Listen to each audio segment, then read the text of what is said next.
Myself and Nick Spolter, we are the telecommunications services analyst, and I just want to go through a little bit of what the sector is about.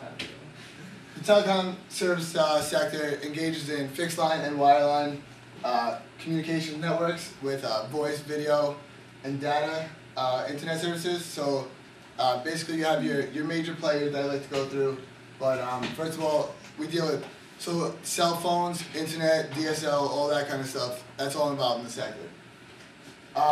We have AT&T as the major player that has the biggest market cap. Coming in second is Verizon, and then Sprint down there at $26 billion. We currently hold Verizon. When this slide was prepared, it was at 35, 34. It dropped down to 33 range, and we bought it. It has a price to earnings ratio of 18.58. It's a little bit lower than the industry, which you can see is 19.57.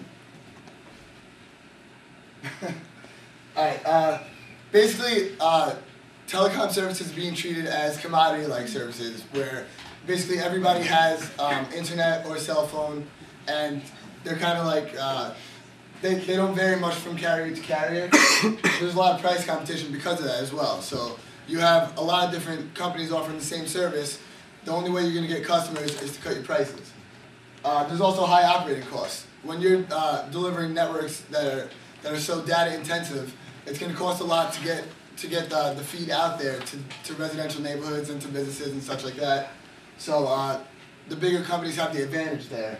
So when a little company is starting out, they're paying a lot per user to get the data out there. And so the bigger companies are coming in and just wiping them out so that buying out their debt, and it's easier for them to function. Right now, the recent news is that Verizon announced a $99.99 plan where you get unlimited minutes on your cell phone. So a lot of people are going over. There was about $75 plans where people were going over, and Verizon was capitalizing on the overage charges per minute.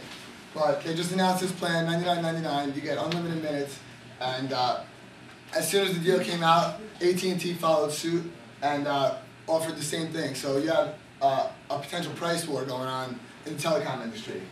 This may hurt revenues as those overage charges were a major source of income for these companies. We're thinking that analysts are thinking that it might cut into their revenues and profits. So that's just something to be aware of when you're dealing with the industry right now. Alright, so what does this mean for Verizon? Basically, with analysts saying that it could be negative, I see it as the opposite.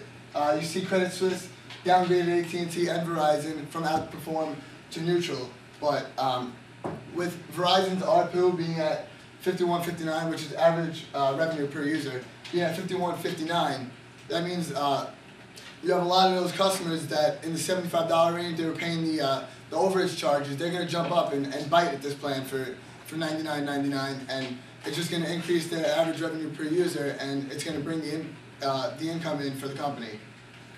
So we have it as a buy. We bought it, and after this move was made, I think it's still a strong hold. So I see a lot of potential for the company. Does anybody have any questions? Yeah. How's Google going to affect the telecommunications sector when it becomes a player? Somebody who speaks English, please. No, Google hasn't moved in yet. Google hasn't moved in yet, so we're waiting to see how that's going to affect it.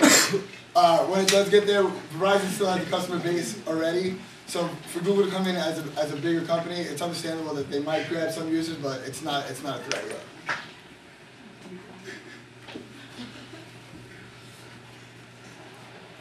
Nick, what sparked Verizon to set up a $99.99? It was because competition to get users was so intense. Last quarter, Verizon actually increased their users by a little bit less. So AT&T gained more users than Verizon did, and Verizon just wants to get those people over because they have the lowest rate of turnover. So once customers come into Verizon, they stay there, whereas AT&T, their rate's a little bit higher for customer turnover. So Verizon saw that, all right, $99.99, if we offer this plan, we'll get the users and they're going to stay with us. So it was their way of trying to get customers from the other companies to come to Verizon.